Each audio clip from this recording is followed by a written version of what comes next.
mulai deh. Ayo. Terima kasih Pak Syarif sudah menyediakan waktunya berbagi menjadi diskusi dalam narasumber utama pada saya dan teman-teman dari kami Explore saya estimasi dan juga mungkin yang bisa bergabung hanya kami berorang. Nanti dengan cara kita bisa membagikan orang lain dan juga untuk Evan dan Alfred.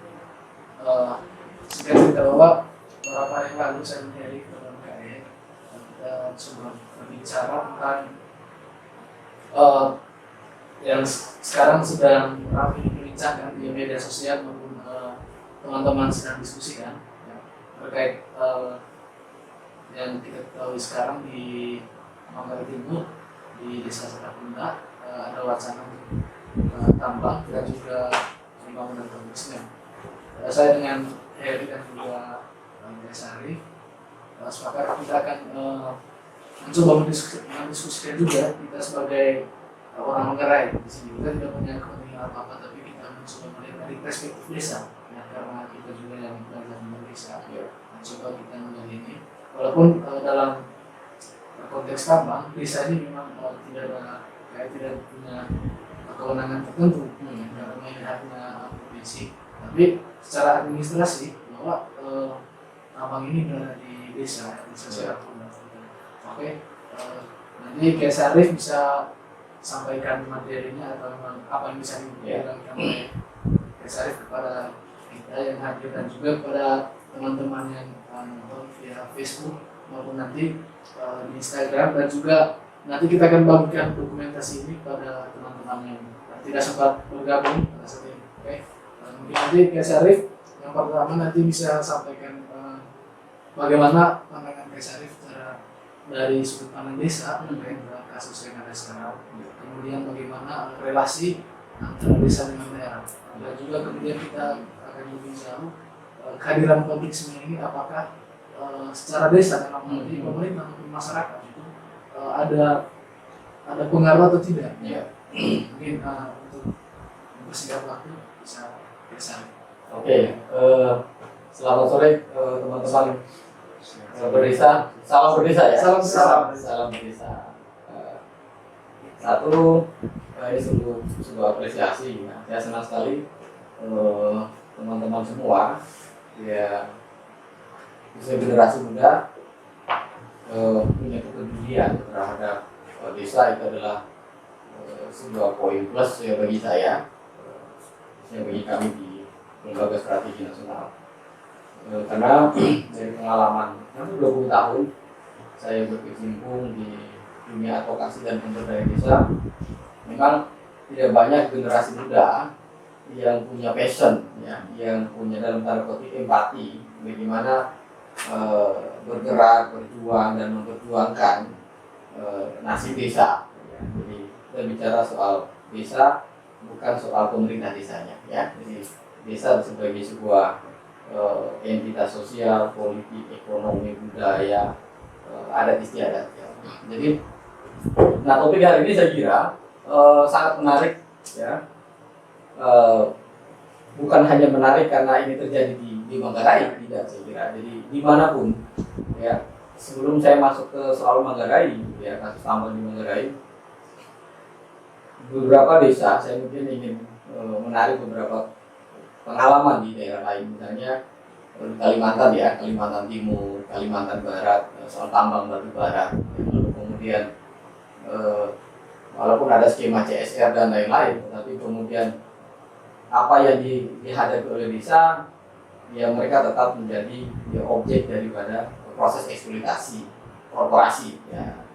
Lalu ketika sebagian dari rupiah yang tadi dianggap CSR tadi, ya, masuk ke desa, itu dianggap sebuah kebaikan yang luar biasa. Padahal itu tidak setimpang dengan kerusakan yang diakibatkan oleh tambang.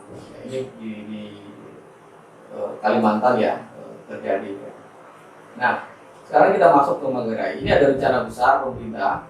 Nah, dalam hal ini pemerintah NTT, ya, pemerintah daerah NTT, lalu kemudian membangun komitmen terkait dengan tambang, khususnya di Kabupaten Manggarai Timur.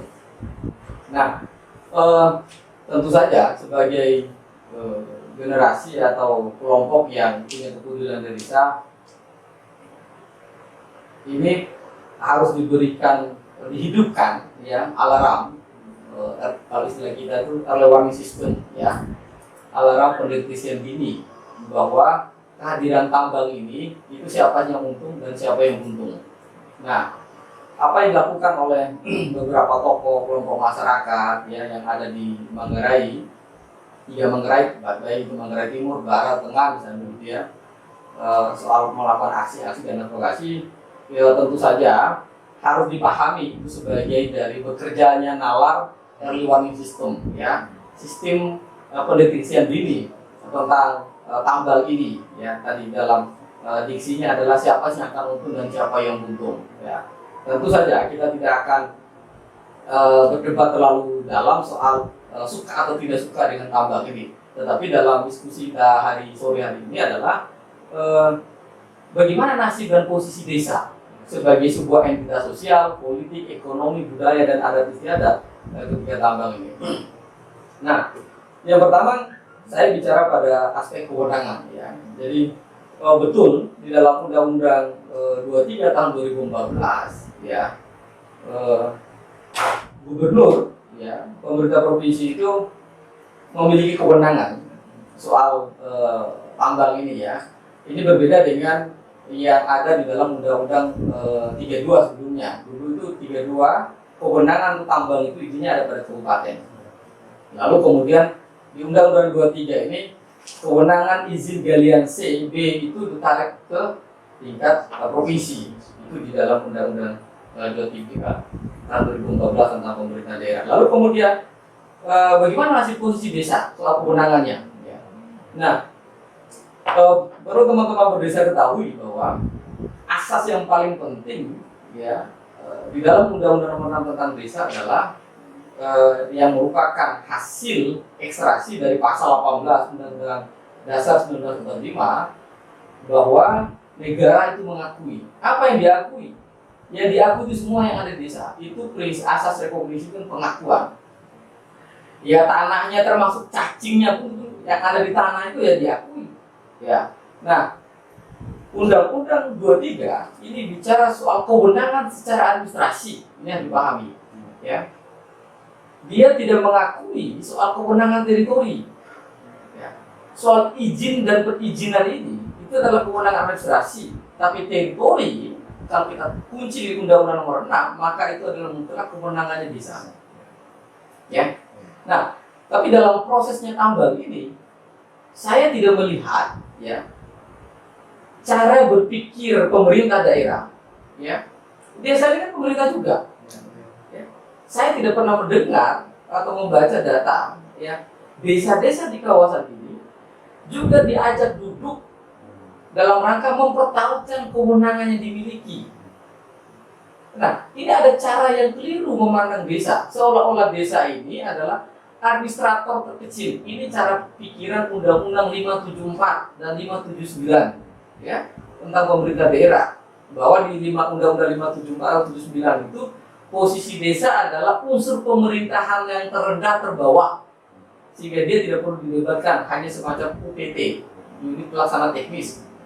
Kalau kemudian nalar ini dipakai oleh pemimpin-pemimpin daerah kita dalam rangka persoalan tambang ini, artinya apa? Kalau nalar advokasi jalan ini bisa dilakukan gugatan class action, bisa digugat sebenarnya. Karena apa? Pemerintah daerah, provinsi, kabupaten, ya, dia tidak menggunakan konsideran Undang-Undang Nomor 6 tahun 2014 tentang desa. Soal apa? Negara mengakui keberadaan desa. Apa yang diakui? Kewenangannya, adat istiadatnya. Kan definisi desa kan jelas. Desa atau nama lain, apapun namanya, diakui oleh negara. Diakui bukan oleh pemerintah nih, negara mengakui. Kalau pemerintah kan, ya dia siapa saja berganti. Pemerintah itu kan bagian dari struktur negara, ya. Nah, saya melihat ada cacat proses. Ada proses yang saling menegasikan, ada proses yang saling mendelegitimasi dalam, kalau bicara kita cara bernegara tadi ya. kabupaten, provinsi kabupaten diatur Undang-Undang 23 2014. Desa itu diatur tersendiri pakai Undang-Undang Nomor 6 tahun 2014. Ya, diatur semua kewenangannya.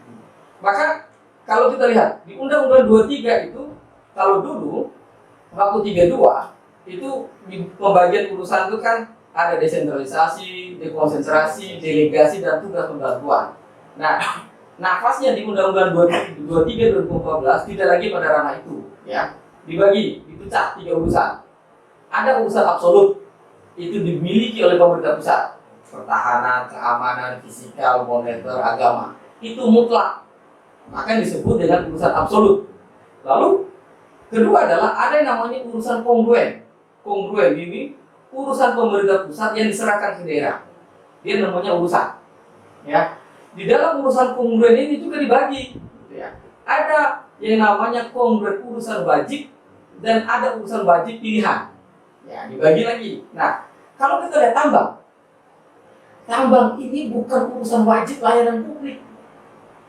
Ini dulu harus menyatukan, karena kita kan berhadapan dengan pemerintah, supaya masyarakat juga teredukasi.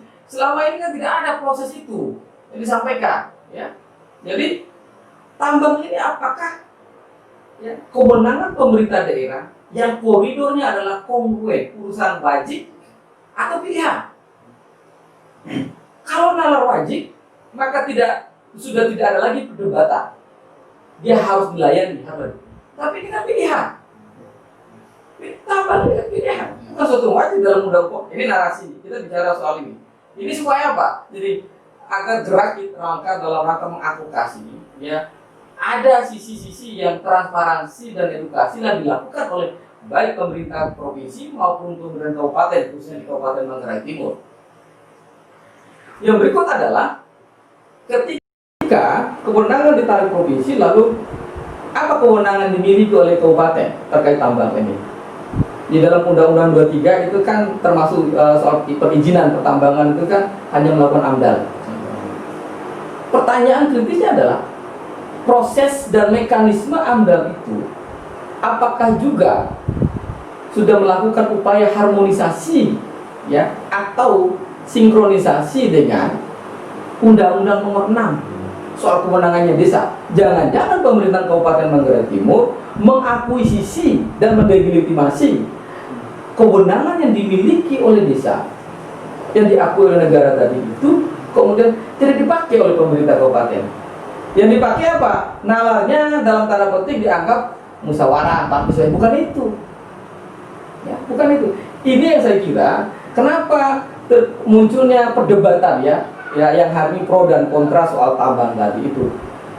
Saya agak khawatir, jangan-jangan para pelaksana pemerintah terjebak cara-cara berpikir administrasi dan teknokrasi, ya, tidak masuk pada rohnya, ya, berpikir soal narasi, soal demokrasi, ya, keadilan dan lain tadi itu tidak masuk ke situ. Jadi sederhana begini misalnya, oke, ini ada di Kabupaten Manggarai Timur, saya memimpinnya, ya sudah, karena ini wilayah administrasi saya semua, lalu kemudian saya yang ngatur, karena saya pemimpin politik. Itu nalar yang keliru. Artinya dia tidak paham soal sistem berpemerintahan, ya, dia tidak paham soal batasan-batasan kewenangan dan kekuasaan itu. Kemarin kan kita sempat diskusi, banyak orang yang berkuasa, ya, tapi belum tentu dia punya kewenangan. Kalau Anda baca teori soal power, authority, soal teori politik, ya bisa gitu. Ini yang nalar ini yang tidak berjalan, narasi ini yang tidak berlakukan gitu, ya. Lalu sehingga hari ini desa itu posisinya, desa di Manggarai hari ini yang lokasi tambang itu, satu, dia tidak diposisikan sebagai negara, bagian elemen penting di negara Republik ini ketika pengambilan keputusan atau kebijakan soal perizinan tambang. Saya yakin itu tidak dilibatkan. Kalau dilibatkan artinya kita bisa buka, saya coba cari data, ya, apakah di dalam RPJMD-nya Kabupaten Manggarai, ya, kemudian beririsan nggak dengan RPJMD-nya Desa Satarapunda? Ternyata bertolak belakang. Ya, jadi saya baca terakhir ternyata beberapa tahun sebelumnya, atau tahun 2000-an, Manggarai itu kan sudah ditetapkan sebagai kawasan KAS. Ya, KAS itu kan tidak boleh dilihat kan sebagai lumbung air. Kalau Anda baca peraturan itu, Kepresnya itu ya, penetapan oleh kementerian itu ya. Nah, jadi kalau ini kita masuk ke wilayah Manggarainya, saya izin. Jadi ini kita bicara dalam konteks relasinya. Ya. Ini pemerintah pusat. Ya. Lalu kemudian ini provinsi, ini kabupaten, ini desa. Kalau saya mencoba menggambar state, ini korporasi, ini ini market ya, ini civil society, CS ya, civil society. Kita menganut sistem negara demokrasi, maka relasi negara, pasar dan masyarakat sipil ini harusnya dia proporsional, adil kan? Ya, negara tidak boleh berpihak kepada ini, maka ini disebut dengan kapitalis. Oke? Negara itu harus dekat sebenarnya dengan rakyat. Demokrasi itu mengatur itu. Nah, dari piramid ya, apa yang disampaikan oleh David Essen, Gabriel Alman dalam sistem politiknya, kemudian kita tarik di persoalan tambang ini. Di mana posisi korporasi di sini? Yang hari ini misalnya mau masuk di Manggarai Timur, ya. Ini posisi desa. Oke, undang-undang ya 23 itu mengatur, ini undang-undang nomor Undang-Undang 23 2014 mengatur pembagian urusan tadi yang saya sebutkan, absolut dan kongruen. Pemerintah provinsi mengatur laju investasi itu kan ada pemerintah pusat. Oke? Lalu kemudian pemerintah provinsi diberi kewenangan oleh Undang-Undang 23 terkait dengan perizinan. Kalau ngomong perizinan artinya apa? Ini rejim administrasi. Oke? Kabupaten ya juga masih ke perizinan. Apa itu? Dia melakukan AMDAL, analisis dampak lingkungannya. Artinya apa? Ini rejim administrasi yang terlewatkan proses investasi yang dimainkan korporasi kerjasama dengan pemerintah daerah adalah apa? Dia menegaskan peran ini, posisi desa. Desa, ya, kalau Anda baca di dalam Undang-Undang Nomor 25 tentang Sistem Perencanaan Pembangunan kita dan Undang-Undang 23 tentang pemerintah daerah itu, pemerintah daerah dalam rangka menyusun perencanaan pembangunannya, ya, harus menggunakan prinsip yang namanya bottom up planning. Itu di Undang-Undang Nomor 25. Artinya apa? Ada negara juga di bawah. Siapa? Masyarakat desa. Ada desa. Ya. Lalu apakah proses administrasi tadi yang dilakukan supra desa, provinsi, kabupaten tadi melibatkan desa enggak? Melibatkan itu bukan bicara soal partisipan. Ini yang keliru. Diajak dia bukan itu. Ya. Kenapa? Undang-Undang nomor 6 ini, negara mengakui keberadaan desa. Apapun persoalan di sini, maka setiap izin apapun harus mendapat persetujuan desa. Nah, ini yang kemarin sempat rame. Bagaimana cara meminta persetujuan masyarakat desa? Ini kan tidak pernah diedukasi, tidak pernah dilakukan. Cara meminta persetujuan, bukan dengan kemudian melakukan provokasi, mengintimidasi, bukan itu. Ingat, ini sama-sama negara ini.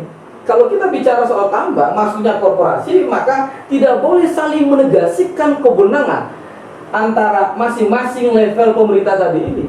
Yang terjadi hari ini, ya, di Manggarai Timur saya melihat ada proses saling menegasikan, khususnya positioning desa ini dalam masuknya investasi.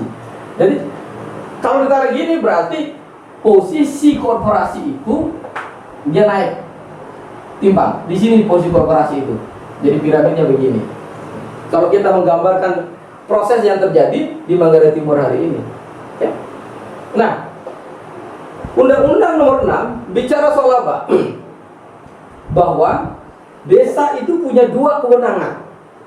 Kewenangan besar, lalu kemudian ada, kalau dijumlahkan kurang lebih ada 140-an kewenangan dimiliki desa. Tapi kewenangan besar adalah kewenangan lokal berskala desa, kewenangan desa berskala lokal. Ada dua kewenangan ini, yang dimana salah satunya adalah bicara soal kawasan pedesaan. Apa itu kawasan pedesaan? Kawasan pedesaan ini adalah wilayah yang dimiliki desa itu adalah menjadi satu kesatuan, ya, wilayah yang dimiliki oleh pemerintah pusat, pemerintah provinsi misalnya. Contoh, apa itu? Kawasan perhutanan, kawasan pariwisata, ya, wisata nasional kayak Labuan Bajo misalnya begitu ya. Lalu termasuk kawasan kas. Yang menetapkan kawasan kas siapa? Pemerintah pusat, bukan pemerintah Kabupaten Manggarai atau Manggarai Timur. Yang menetapkan Manggarai Timur itu sebagai potensi kawasan kas, ya, nasional itu melalui keputusan presiden, instruksi presiden kan, yang dituangkan dalam peraturan menteri kan. Nah, artinya apa?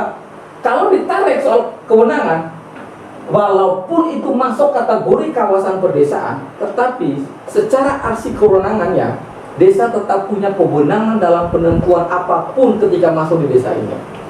Tapi ini tidak dilakukan.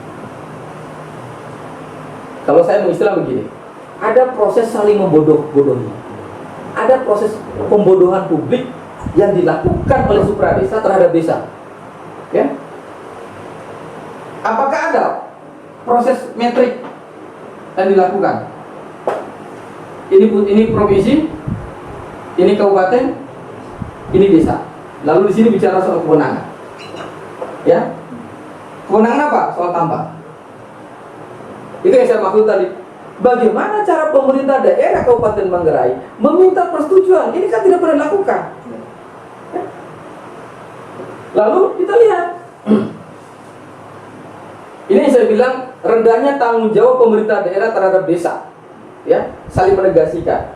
Kita lihat, kalaupun ini menjadi kawasan yang direncanakan sebagai kawasan tambang, cek di dalam Perda Rencana Tata Ruang dan Wilayah Kabupaten Manggarai Timur, apakah mengakomodir, sudah menetapkan nggak desa Satarpunda ini sebagai kawasan industri? Itu dicek. Kalau itu tidak ada, maka rakyat Manggarai Timur bisa melakukan gugatan. Ya dong. Kenapa harus ditetapkan? Supaya membangun arsiran, irisan antara kewenangan kabupaten dengan kewenangan desa tadi itu dengan apa? Perda Rencana Tata Ruang dan Tata Wilayah. Informasi dan data yang saya dapatkan, Manggarai Timur belum memiliki menurunkan RT RW itu sampai tingkat kecamatan dan tingkat desa.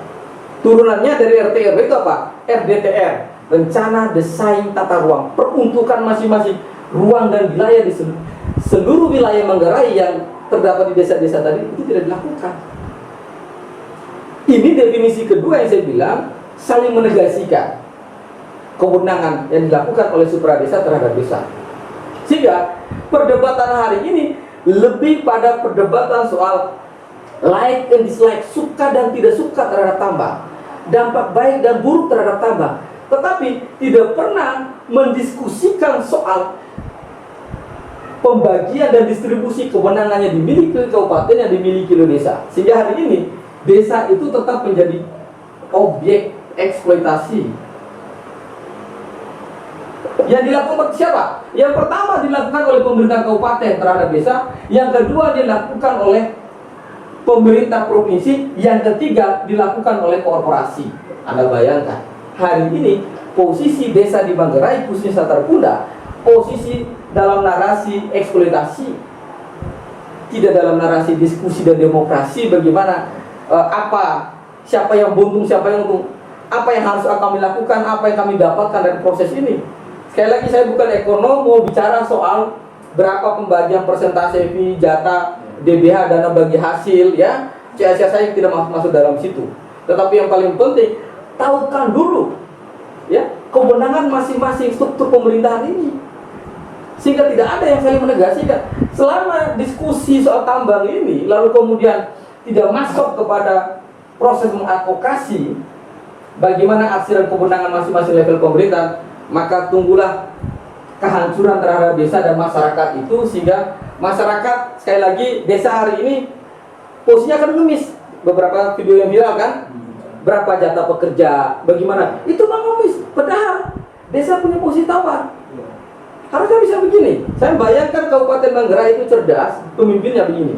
Oke, saya akan siapkan dulu peraturan daerahnya, ya, yang berkaitan dengan rencana tata ruang dan tata wilayah Kabupaten Manggarai, menetapkan desa-desa yang sekitar tambang ini menjadi kawasan industri strategis, ya, atau KEK kayak di Kebumen misalnya, kawasan ekonomi khusus tambang misalnya begitu.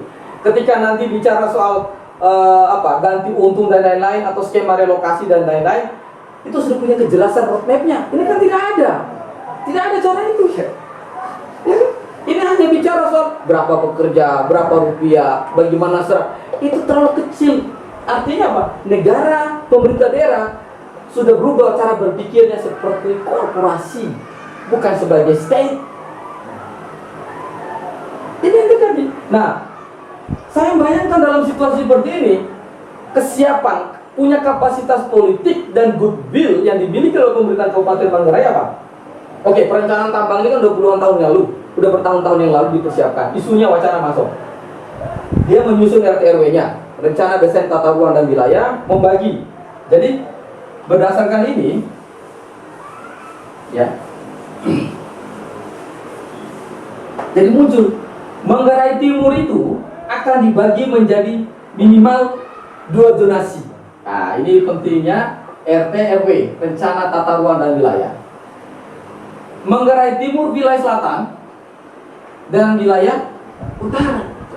Di Perda RT/RW itu dia sudah menyebutkan, yang namanya wilayah selatan ini adalah basisnya, potensinya adalah sebagai pertanian. Ini contoh misalnya. Yang namanya wilayah utara adalah wilayah tambang atau industri misalnya. Sehingga jelas. Jadi yang namanya desa-desa di dalam wilayah ini, ya, itu tentu berbeda perilaku dan pendekatan kebijakan apapun terhadap desa yang di selatan. Ini tidak disediakan, tidak dilakukan. Ini yang saya bilang tidak punya political will, tidak punya grand strategi yang disediakan oleh pemerintah daerah. Jadi ini betul-betul nafasnya hanya menarik investor masuk, lalu kemudian memberi cek kosong. Ini spidolnya, ayo, ini berpunya, silakan Anda coret-coret mau jadi apa di Manggarai. Ini yang terjadi. Saya baca dokumen RT/RW-nya, ya. Tidak ada sampai di kecamatan itu DTR-nya, sampai ke desa, apalagi sampai desa-desa. Belum semuanya. Apa dampaknya besok? Besok kalau itu tidak dilakukan oleh pemerintah daerah menyusun RT/RW sampai RDTR, ya, maka ketika dari awalnya desa Sadar Kuda, besok pengembangan ke desa ini dia akan eksploitasi terus karena tidak ada regulasi yang memproteksi desa-desa yang ada di kawasan ini. Di tingkat kabupaten tidak ada zonasi, di tingkat desa pun tidak ada. Lalu apa? Ya, dia akan bajak semua wilayah ini nanti. Siapa yang terpapar? Siapa yang terdampak? Ya tetap masyarakat desa yang tidak mendapatkan apa-apa. Ya, ini yang keliru logi menurut saya. Soal tadi, saya nggak tahu apakah teman-teman itu mereka di sana memahami nggak sih alur kewenangannya. Ya, lalu kemudian saya melihat, ya, ini bicara soal RPJMD Kabupaten Manggarai Timur. Anda baca visi misinya. RPJMD Manggarai Timur itu orientasinya sebagai basis pertanian. Ya, serius, saya baca. Ini dokumen yang ditetapkan oleh Bupati bersama DPRD-nya. Ya, di dalam RPJMD ini tidak, visi utamanya bukan industrialisasi pertambangan, bukan, tapi sektor pertanian. Loh, rubah dulu dong RPJMD-mu, ya kan? Rubah dulu RKP-mu, RKPD-nya, rencana kerja pemerintah daerah prioritas. Lalu dari sini kan muncul pertanyaan kita sih, apa sih PSD-nya, program strategis daerah Kabupaten Manggarai Timur dalam rangka meningkatkan kesejahteraan, meningkatkan ekonomi, meningkatkan. Saya tidak melihat itu soal tambang. Lalu dari mana ini kok tiba-tiba investasi korporasi bisa mengatur seluruh tatanan Kabupaten Manggarai Timur? Sekali lagi, saya konteksnya bicara dalam narasi kebijakan dan regulasi dalam rangka melihat persoalan di Manggarai Timur. Supaya apa? Saya posisi pembela desa. Ya. Saya berharap teman-teman kepala desa yang ada di Manggarai Timur bisa menyaksikan ini. Saya beberapa kali bertemu.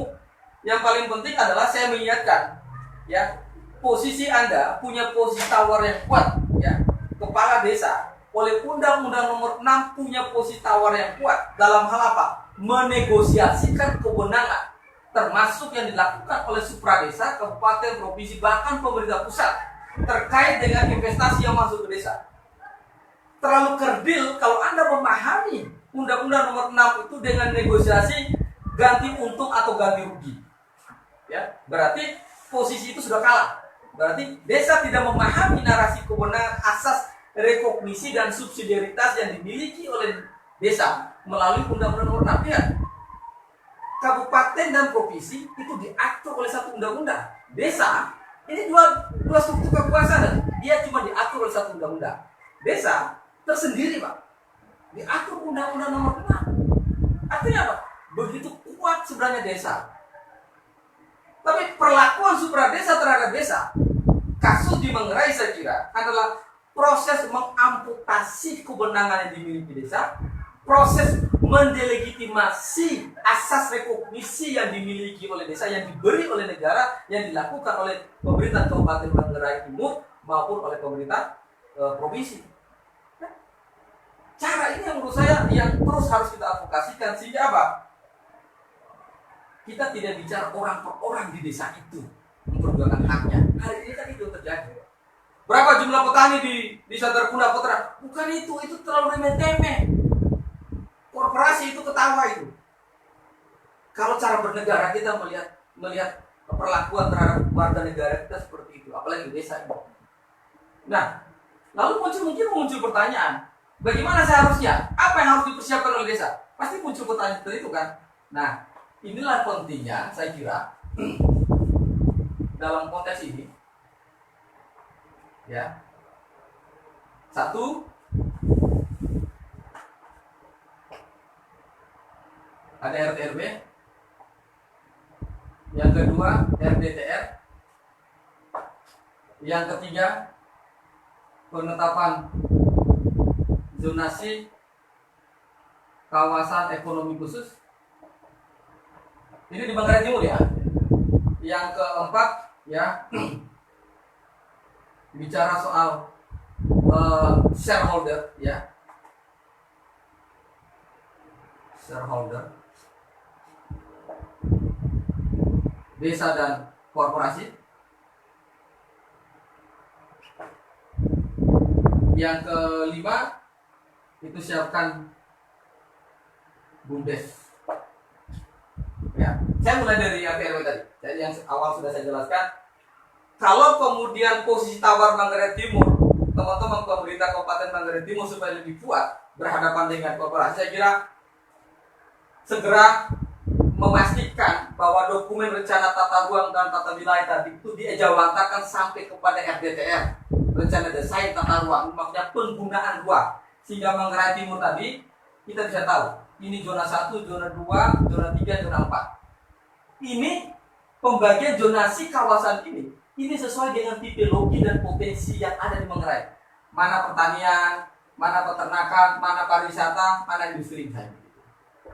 Selama ini tidak dilakukan, saya kasih tahu, Anda belajar di pengalaman Freeport yang awalnya konsesinya cuma lubangnya segini, yang sekarang sudah masuk ke sampai timika lubangnya di bawah. Karena rancangan tidak diregulasi oleh pemerintah. Makanya saya bilang, kalau Manggarai Timur tidak melakukan ini, maka apa yang terjadi? Maka ini nanti bisa dikuasai oleh korporasi atas nama tambang.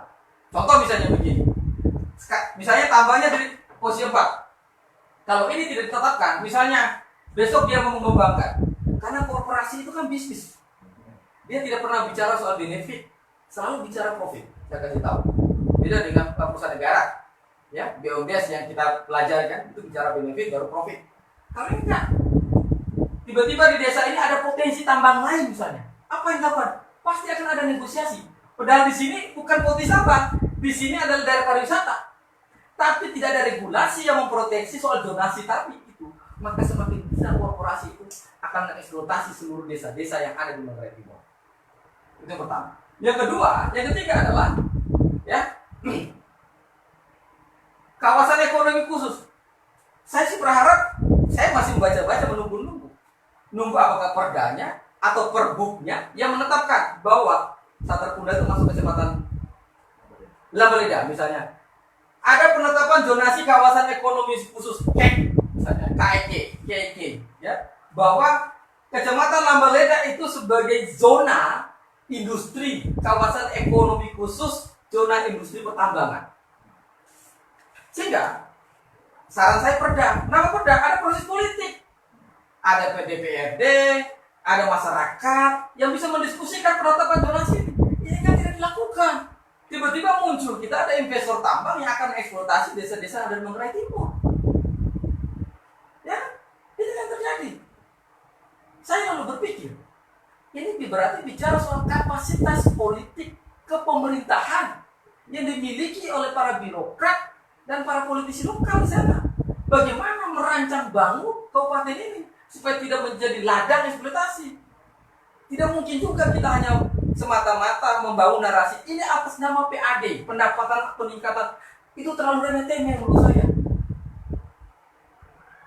Kalau narasi peningkatan pendapatan asli daerah tidak dirancang dan dipersediakan regulasi dan roadmap kebijakannya, maka apa yang terjadi?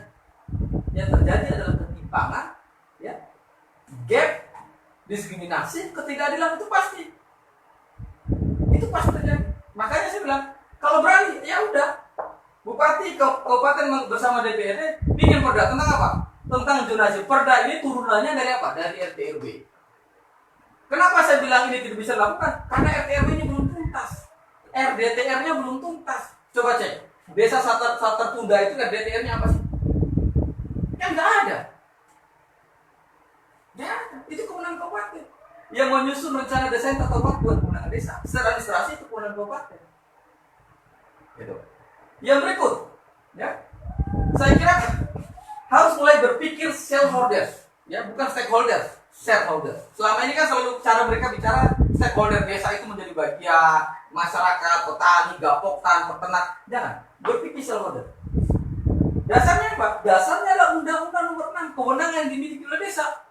Desa dapat mendirikan badan usaha milik desa. Saya bayangkan ada berapa desa di Kecamatan Lambaleda? Coba. Ya, saya bayangkan misalnya ada 10 desa. Mohon maaf, ini keterbatasan data soal desa di sana. Misalnya ada 10 desa. 10 desa ada 10 M. Ya. Kalau asumsinya bahwa setiap desa itu dapat 1 M dana desanya. Oke? Desa ini menginvestasikan 500 juta. Berarti ketemu dana 5 miliar. Ini sekali lagi, saya tidak hanya sekedar menghitung angka-angka yang subjektif. Ini real. Ini butuh daya dukung dan political will pemerintahan kabupaten bagaimana bekerjanya nalar ekonomi kerakyatan bagi desa. Bicara soal kedaulatan ekonomi. Apa maksudnya? Seperti yang kemarin kita ceritakan. Kenapa pemerintah kabupaten tidak melakukan memfasilitasi, khususnya ini dinas PMB saya kira, sama dinas perindustrian dan penanaman modal, tidak memfasilitasi desa-desa yang ada di Kecamatan Lambaleda, ya, dalam rangka mempersiap. Ini pikiran terburuk ketika tambang ini tetap masuk, ya. Sorry, ini di narasi ke situ. Tidak memfasilitasi dan mendiskusikan, desa-desa yang ada di Kecamatan Lambaleda, ayo kita duduk bersama. Kita siapkan modal untuk menjadi bagian pemilik saham di dalam perusahaan itu. Bagaimana caranya? Kita investasi. Kita ada 10 desa, 20 desa, siapkan 500 juta. Untuk apa? Untuk menjadi bagian dalam proses eksploitasi tadi industri saya tambang. Ini tidak dipersiapkan. Ya kan? Lalu ketika tadi terakumulasi modal, kita bicara apa unit irisan yang bisa diinvestasi? Apakah di bidang tenaga kerjanya? Apakah ketersediaan alat-alat industrinya? Apakah terjadikan bahan makanan dan lain-lain? Kan begitu. Supaya apa? Supaya tidak, saya yakin tambang ini akan banyak industri efek dampingan, korporasi masuk lain juga masuk. Yang saya yakin desa tidak bisa mempersiapkan. Ya, misal jasa cateringnya, makan minum, penyewaan alat transportasi, air bersih. Ya. Kalau ini kemudian tidak disediakan oleh difasilitasi pemerintah daerah, melibatkan desa tadi dengan kekuatan dana desa, kita jadi penonton, Pak. Kita jadi penonton. Jadi ini penting seharusnya sih. Bila perlu pemerintah daerah tadi dengan skema BKK, bantuan keuangan khusus ke desa dalam rangka mempersiapkan desa-desa tadi untuk berpartisipasi terhadap industri semen. Wah, itu keren sekali. Jadi tidak ada yang saling menegasikan. Hari ini kan tidak mau. Desa dilepas begitu saja, ya, di area free trade, ya, pasar bebas tadi yang menentukan pemerintah ini kan pasar aja. Desa tidak punya posisi tawar hari ini. Regulasinya tidak ada, kebijakan strategis tidak punya, lalu keberpihakan pemerintah daerah tidak ada terhadap desa. Lalu apa yang terjadi? Mereka tetap menjadi ladang eksploitasi, baik secara teritori maupun secara lahir batin yang dimiliki oleh masyarakat desa di Sata Tunda. Skema ini tidak dipersiapkan. Kita lihat berapa tangguh sih BUMD atau perusahaan daerah dimiliki Manggarai Timur? Paling mentok PDAM. Ya enggak? Kenapa tidak belajar kasus Newmont Nusa Tenggara? Oke, sampai kemudian belajar menegosiasi ada saham pemerintah daerah dimiliki itu. Bingung kan begitu. Nah, saya bayangkan nih, konsep shareholder ini ditarik ke level desa. Difasilitasi bila perlu ada 100 desa seluruh Manggarai Timur. Ayo 100 desa. Kita join investasi. Ini ide gila saya.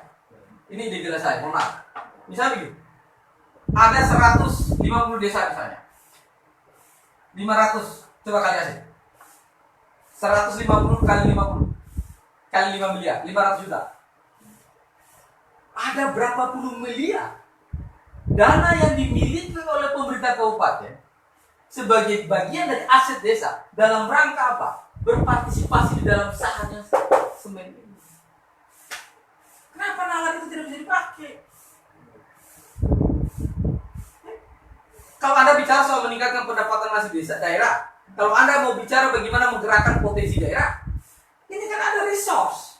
Resource ada dua, ada money, ada fisik, sumber daya alam yang Anda punya. Bukan tidak ada uang, ada uang yang bergerak itu di seluruh desa itu. Tetapi nalar yang berpikir selama ini adalah, ini bacaan saya, mudah-mudahan saya bisa keliru, karena paradigma keuangan politik anggaran yang digunakan oleh teman-teman masih pada money follow function, belum masuk kepada paradigma money follow program. Apa itu money follow function? Masih berpikir bahwa yang penting uang itu bisa terserap, mau jadi abu, mau jadi pasir, mau jadi batu, pusat, yang penting laporannya bisa terlaksanakan yang baik. Padahal hari ini udah berubah paradigmanya. Apa? Money follow program. Pertanyaannya adalah, apa program strategis yang Anda miliki sehingga uang ini bisa ngalir, yang punya efek domino soal peningkatan pendapatan asli desa maupun asli daerah. Kebijakan ini, cara berpikir ini yang tidak pernah kita muncul ke permukaan atau dilakukan oleh pemerintah daerah, baik itu kabupaten maupun oleh provinsi. Akhirnya apa? Hari ini, ya saya bukan ini hanya, ya nggak bisa komentar banyak akhirnya. Karena perdebatan itu lebih kepada tolak dan dukung, ya.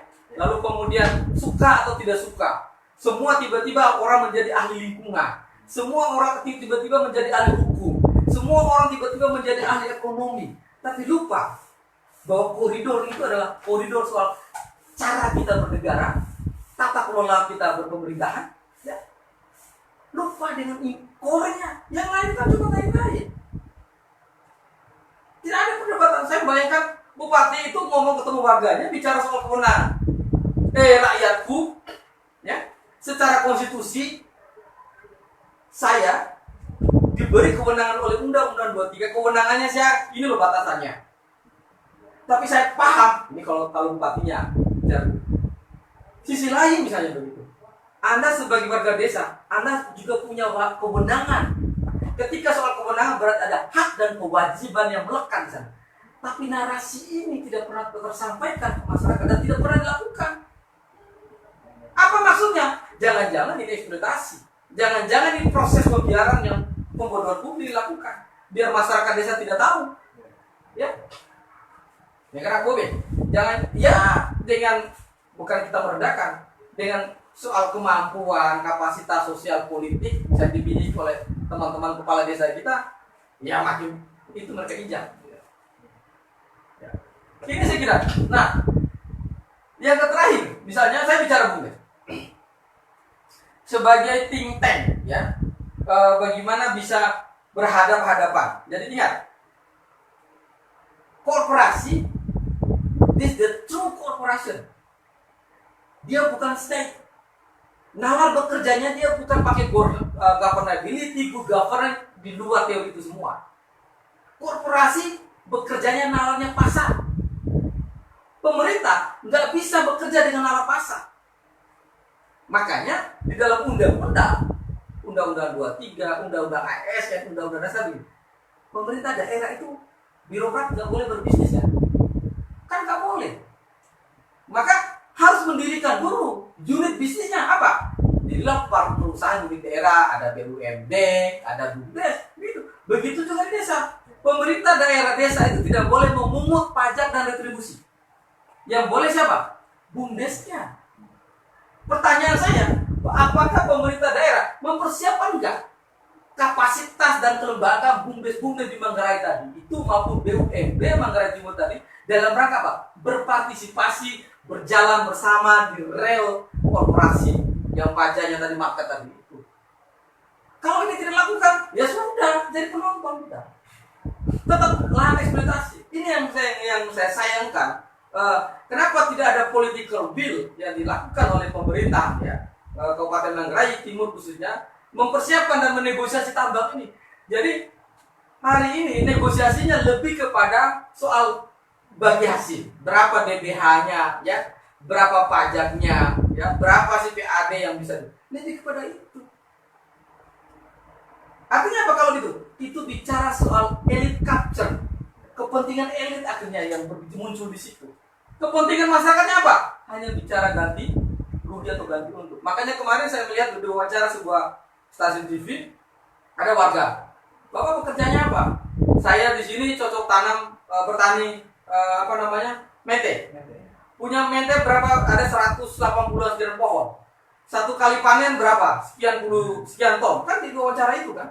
Lalu kemudian dia mengkalkulasi ini. Akhirnya apa? Ini kan cara berpikir yang sudah terinstal cara berpikir pasar kan. Kalau saya itu rasional, iya rasional. Karena intervensinya pasar.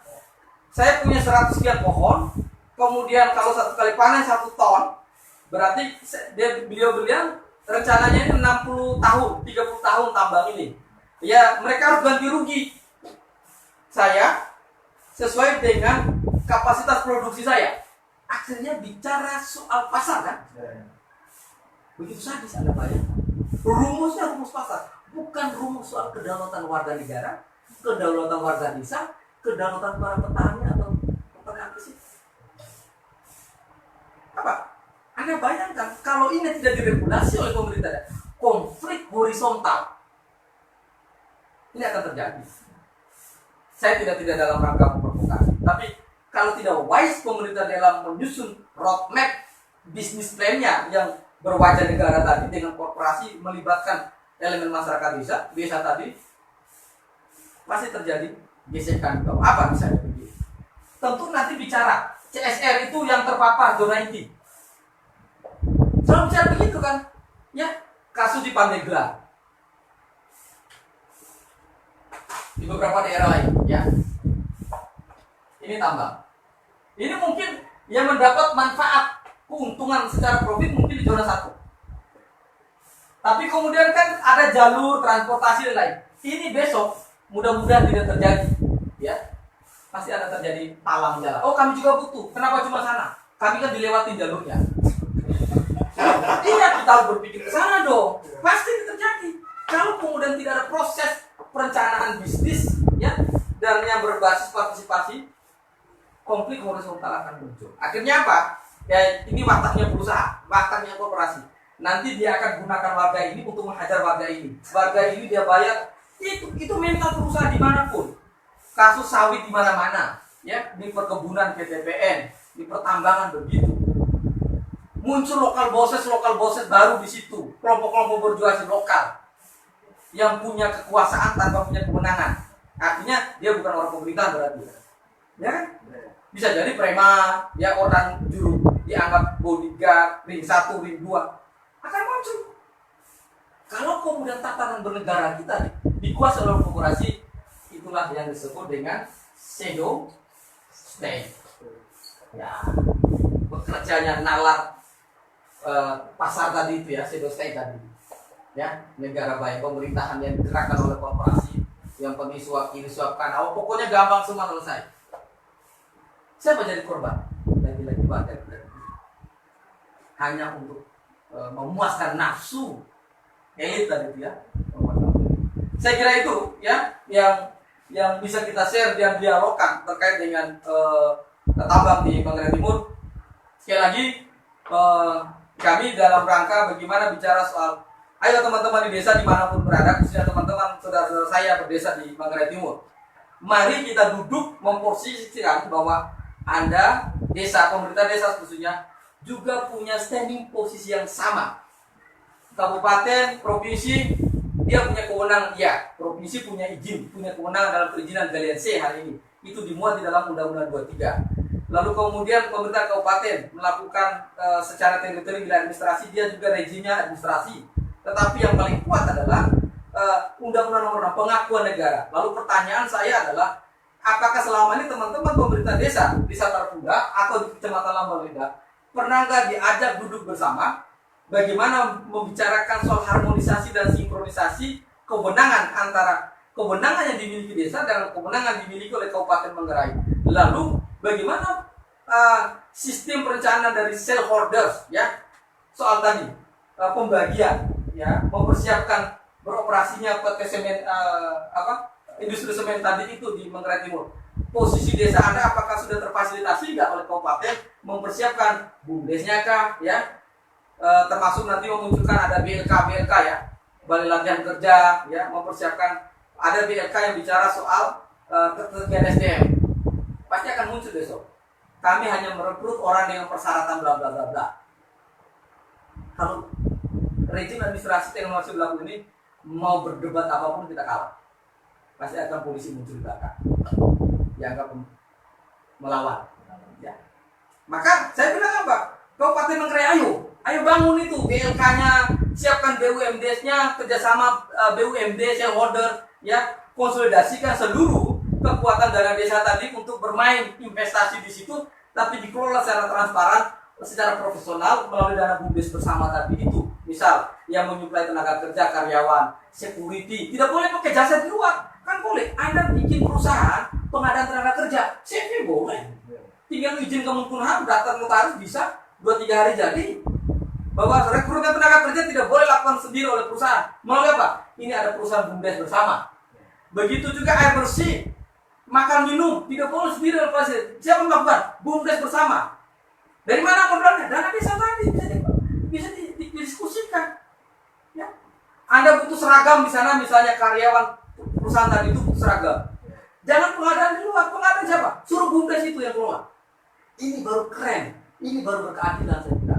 Bahwa ada akses dan kewenangan dimiliki. Ya lagi-lagi ini soal kapasitas politik pemerintah daerah.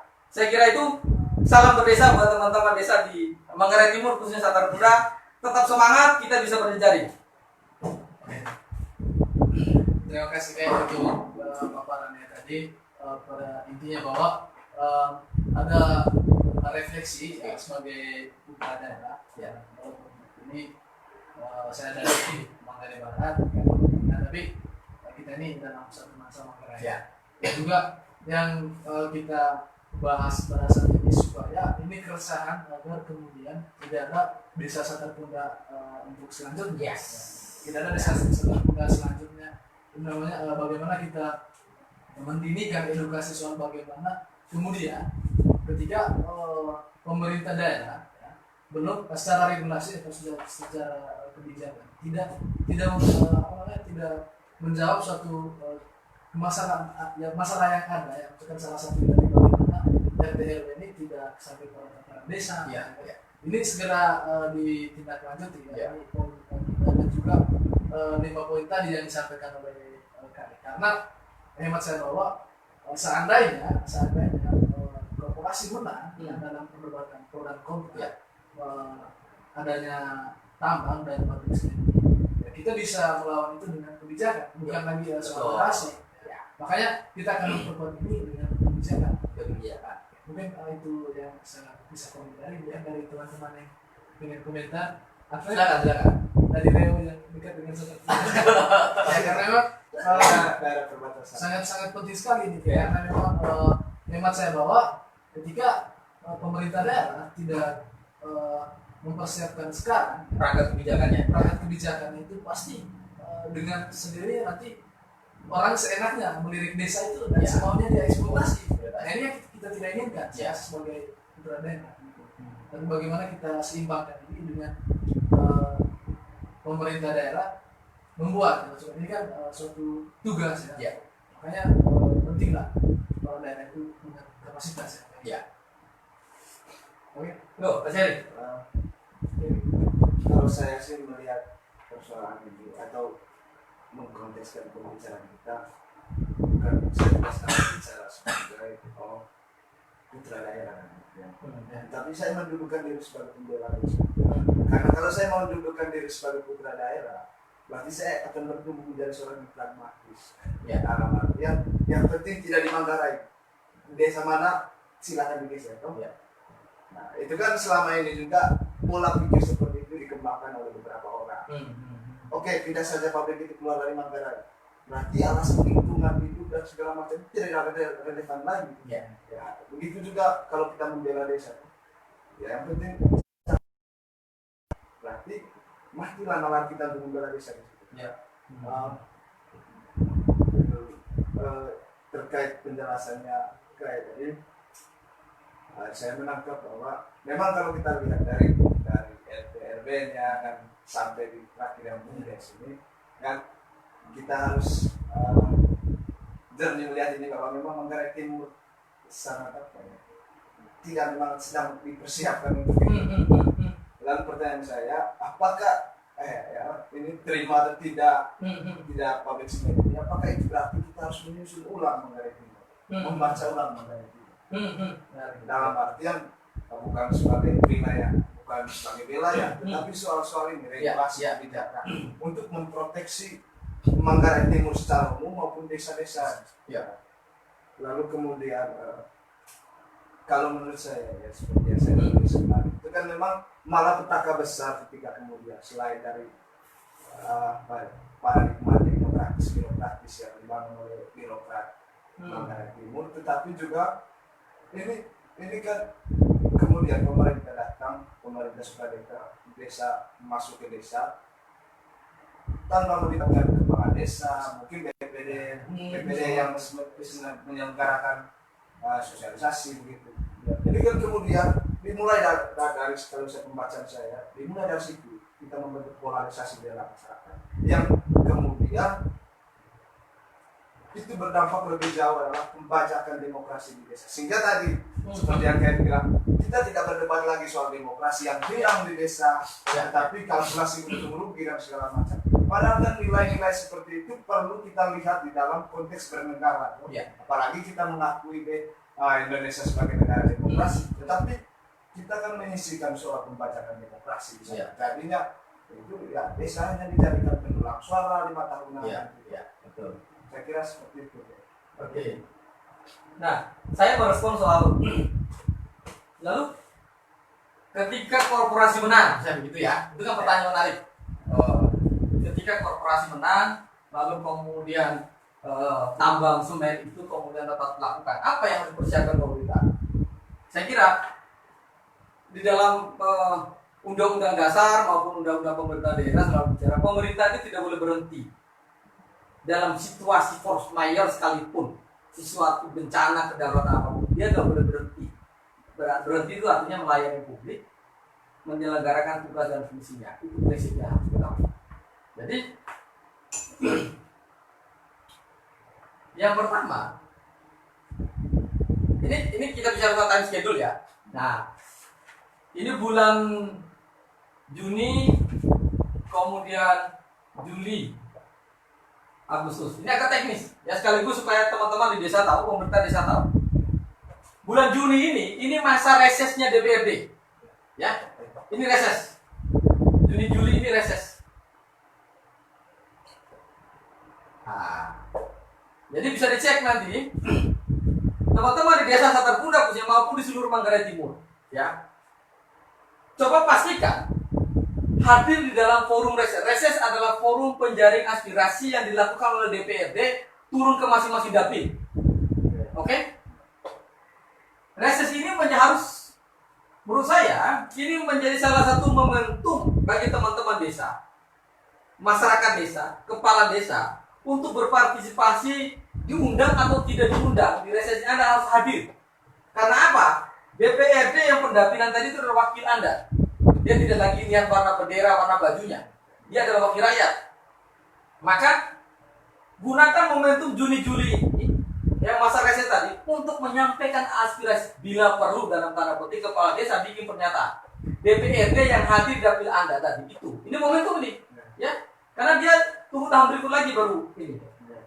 Gunakan momentum reses tadi itu untuk melakukan advokasi diri Anda sendiri, khususnya desa, melalui DPRD tadi. Agar apa? Ingat, reses ini dalam rangka menyusun RKPD, ya, atau APBD 2021.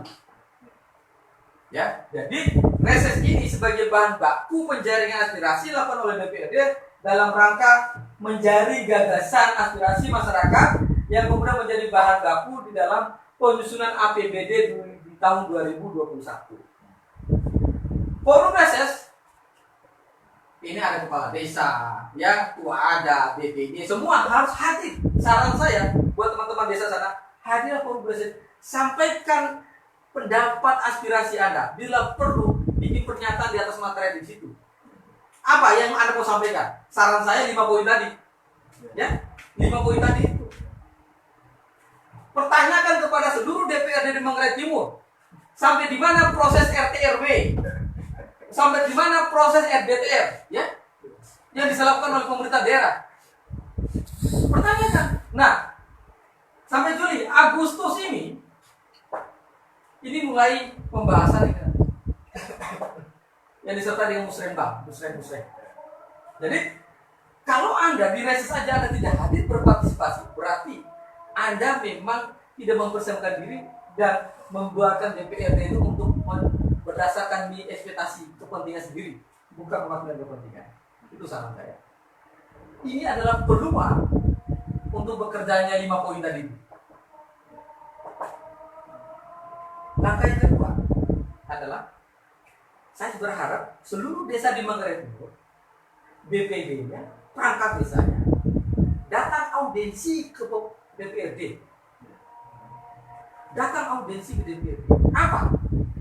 Pertanyakan semua dokumen tadi itu. Yang kedua, tolong segera ditetapkan, ya, kawasan ekonomi strategis yang ada di Manggarai Timur supaya tidak muncul lagi kasus-kasus Satar Bunda berikutnya. Kalau itu tidak dilakukan, maka ini seperti snowball, menggelinding, membesar, mengeksploitasi, melindas siapapun di mana. Ini saya. Jadi karena undang-undang kan selalu bisa begini. Pemerintah daerah dapat melakukan review atau revisi RPJMD, dapat mencabut perda. Apalagi kita sudah mengenal kebijakan Omnibus Law. Perda-perda tidak produktif cabut aja, dimatikan. Bikin peraturan baru, ya. Saya kira masih ada peluang, ini momentum ini. Reses ini kan proses politik. Kebijakan itu kan proses politik. Perda itu proses politik walaupun akhirnya jadi aturan hukum. Tapi kalau kemudian di forum reses saja kita tidak partisipasi, tidak hadir di situ, jangan berharap perubahan itu bisa dilakukan hanya melalui outsider. Gunakan wakil-wakil Anda untuk menekan kepentingan Anda. Saya kira itu buat teman-teman desa. Oke, mungkin anggota Seknas untuk hari ini Kay, terima kasih untuk dialognya karena sudah lumayan ya, 1 jam ya. Ya, oke, tidak kerasa ya. Ini kayak kuliah untuk SKS. Ya, bukan dari kampus kan tidak sedang. ini kan konseptual dan kontekstual ya. Cuma ini untuk teman-teman yang sedang mampir di obrolan kami dan di episode kami. Ini versi kami untuk membahas polemik yang ramai diperbincangkan ya. Makanya tepatnya di desa Seterkunda. Kami mencoba memposisikan desa yang Kai Basar ini memang suatu desa dan memang kebijakan. Ya. Dan relasi desa dengan Relasi desa supra desa ya. Ya, supra desa. Ya. Itu teman-teman.